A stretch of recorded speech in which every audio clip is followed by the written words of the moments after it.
let's get to our week 15 hot read before we get you out of here. I'm going to go first here. I'm going to go with a pick that has been tried and true that you've heard a lot of this year. I'm taking Mike Tomlin and the Pittsburgh Steelers as an underdog because they keep giving them to us an underdog, and I'm going to keep on taking them. Pittsburgh is home against the Tennessee Titans. If you've listened at all this year, you know we have been waiting for spots to bet against Tennessee the entire year. This is a great spot to do it. Mike Vrabel in toss-up games, 8-13-1 against the spread, including 1-2 this year. So not a good spot there. And Mike Tomlin, that's who you want to back as an underdog. Mike Tomlin, 43-22-2 against the spread as an underdog, 66% cover rate, including 5-3 this year. Even better, week 5 forward, Mike Tomlin as an underdog, 35-13 against the spread, 72% hit rate. Even better, Mike Tomlin as a home underdog, 13-3 against the spread, 81% hit rate. And the last 5 times he's won outright as a home underdog. So I'm on the Steelers here. I know the Titans just won a shutout today. It's against the Jaguars. They averaged under 4 yards of play. Tennessee did. They won the turnover battle. They won time of possession. Not impressive to win 20-0 over Jacksonville. I got Pittsburgh. I'm going to play the money line. I think Pittsburgh wins this one.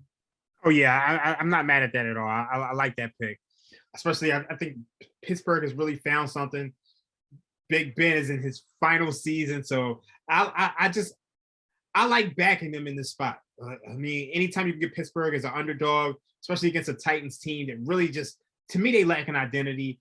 They don't have Derrick Henry. Obviously, AJ Brown's been banged up. Julio's in the lineup, but he's not the same guy. So I like this spot for Pittsburgh. We talked about this earlier. If we're right, if Pittsburgh does get this win, that could be a good spot to bet Pittsburgh to make the playoffs, maybe even win the division. They go to Baltimore to end the season. So that could be a spot where they have a chance to win and get in. And it might be a spot to fade Tennessee, who is starting to fall. The Colts have quietly moved into playoff positioning. So I don't have to check the odds on this, but if we're right that Pittsburgh gets the win here, it could really flip things for both of these teams. So interesting to see there. I mentioned the Colts. I think that is your hot read this week. Tell me about the Colts. Okay, when you look at this New England Patriots team, they finally reached the top of the market. I know they've won 7 straight games, but look at who those games have come against. They come against the New York Jets, the Los Angeles Chargers. They were just getting dominated at the time. The Carolina Panthers, Cleveland Browns with a banged up Baker Mayfield, the Atlanta Falcons, Tennessee Titans.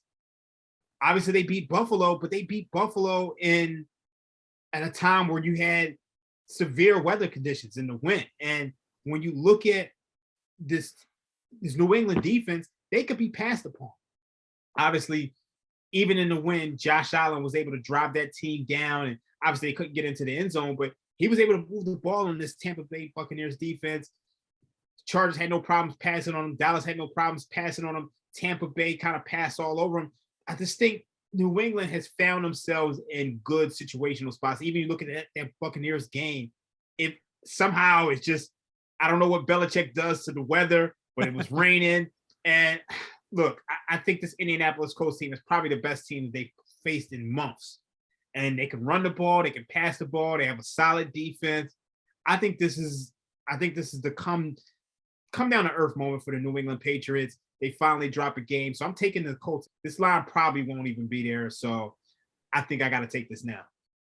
Hold on. You said that you think this is the hardest team that the Patriots have played in a month. They just played the Bills 6 days ago. You think the Colts are better than the Bills right now? I do. I'm going to be honest with you. I think the Colts are the second best team in the AFC. Behind the Patriots?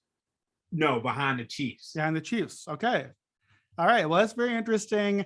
I like the matchup here for the Colts run game. The Patriots are a team that you can run on. So I like that matchup. The Colts can win in the trenches. Interesting too. These teams are both on the bye week. This morning, Sunday morning, Patriots are favored in this game, -1. And it's now at Colts -1, -1.5 at most books. So even with both teams off, like we always expect the lines to shift around on a Sunday. These teams didn't play. Nothing happened. But the money is coming in already on Indianapolis anyway. So it's a very interesting spot here. Yeah, I love the Colts in the spot. I just think at some point, New England has to come down to earth. Look, they were fortunate to beat Buffalo. And like me and you, we both love the New England Patriots last week, but they just they had the weather conditions on their side. Mac Jones didn't really have to do too much. He had the training wheels on. I think this is a spot where the second straight road game, I think Indianapolis is the second best team in the AFC. I think the Chiefs are the first. And I'm giving the Chiefs a little bit of the benefit of doubt for their offense because they have Mahomes, but the defense has been rolling. I think the Colts are a complete team. And I think with the Colts, one of the things you have to realize is that they started off 0-3. And a lot of that had to do with the fact that Carson Wentz missed training camp. He had his leg injury. He had COVID. And they got off to a slow start. But once they got it rolling, they were rolling. Obviously, they dropped the game to Baltimore. They dropped the game to Tennessee. They probably should have won. And they dropped the game to Tampa Bay. But for the most part, they've been dominating these teams. So I really like this Colts team a lot. I honestly, there's a part of me that wants to put a future in on them. But I'm gonna sit tight. Yeah, you can ride Carson Wentz to another championship. He got you there. Your hometown Philadelphia team there once already. So well, I mean, he didn't get Philadelphia there. He pretty much got him there. Just Nick came in and cleaned up the job after that. My guy Nicholas played the entire playoffs. I don't remember that part. I just remember Carson nearly winning MVP. He must have been the big. Yeah, he probably should have won MVP. He got hurt during week 13, and I like that was. The most impressive thing about that season is that they had a historical third down. And I don't know if that had to do with Carson or Doug Peterson, but they found an inefficiency within the market. So, yeah, it's going to be interesting. I really do like the Colts, too. I'm looking for a spot to back them. AFC playoff race is really fascinating, though, because I really like the Colts, who just finally now are in the wild card spot. They weren't before Sunday. The Chargers, we both like a lot at times. They're in the wild card spot. The Bills, I think, are the last wild card right now. All three of those teams are very live playoff teams. I think there's a decent chance that either the Colts or Bills, who I believe could win the AFC, I feel like one of those two teams is going to miss the playoffs because the playoff picture is so congested. The Colts need this game against the Patriots. They might not make the playoffs. They don't win this game. So New England plays, I think, Indy and then Buffalo the next two. And these are really tough teams that could win the AFC. It's going to be really interesting to see. The Patriots can like make their own playoff path easier if they can sort of knock these teams maybe out of the playoffs. Oh yeah, without a doubt. I mean, it's going to be interesting to see if they can do it. I just think at some point they got to come down to earth. Like, I think so too. Speaking of coming down to earth, I'm gonna commit treason on my other hot read, our last hot read for the day. I'm going to fade my own Minnesota Vikings. I'm playing both teams out of that Thursday night game. Minnesota comes to Chicago, my hometown Chicago area here. The Bears are 4.5-point home underdogs. And I just think that that's insane. I don't know if this line is going to move heavily in either direction, but this century, the Bears, when they play the Vikings, of course they play every year, the Bears have won 16 of 21 times in Chicago against the Vikings. This is the one spot. If you're a Vikings fan, you don't need any of the numbers. You know, we lose in Chicago. That's how it goes. It doesn't matter who's good, who's bad. Doesn't matter what happens. The Vikings lose in Chicago. 12 of these 21 games are one-score games. 1,000,000% of Vikings games are one-score games. 11, I think, games in a row right now are one-score games. Or 11 out of the 12. The Vikings this entire century have won in Chicago by more than a field goal one time. Once the entire century against the Bears, who are terrible every year. And last year is when they did it against Nick Foles, and they needed a touchdown the last 5 minutes just to beat stupid Nick Foles on the road. The Vikings are terrible in the spot. It's Monday night. We're probably going to get some weather. It's just going to be one of those wonky, like anything can go games. And like, look what we saw from Chicago tonight. Look what we see from Minnesota. Literally every single game. Is it going to come down to things late? I don't know if I'll bet Chicago on the money line, but 4.5. Come on. Don't be crazy here. I got to take the points and Chicago at home against the Vikings. I totally agree with this one. I think this was one I was actually thinking about giving out as well. Look, this Vikings team, they've been inconsistent all year long. They can grab leads, but they really can't stop anybody. And I think Justin Fields showed us some stuff tonight. I don't really trust Nagy, but I just think this is too many points. I think this is a game that possibly the Bears could possibly win this game outright. So I agree with you here. For me, I'm actually going to go with the Kansas City Chiefs. And Okay. I think the reason this game stands out to me is because these two teams, they met in week 3. The Chiefs were laying 6.5.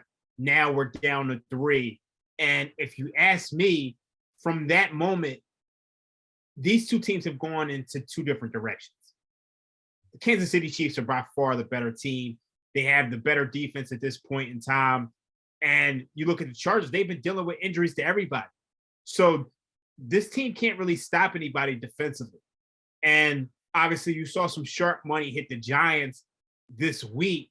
And a lot of that had to do with the number and the fact that people believe that Mike Glennon could actually go out there and cover 10 points against this Chargers team. This team's had COVID outbreaks. Defensively, they could be run on, they could be passed on. I just think this number is way too short for where these two teams are now. Obviously, the Chiefs haven't really figured out things offensively, but I think their defense could do enough to slow down this Chargers team. They can win this game by field goal. There's some spots putting this line at 3.5, but at 3 minus 120, I'm all over the Chiefs in this spot. I think they're making a push for the playoffs. Yeah, it's an interesting one. I definitely am excited to watch this game. This was one, and when I looked ahead on the lines, that I don't have a good read yet on this game. I have to look more into it. I do, though. I like the spot.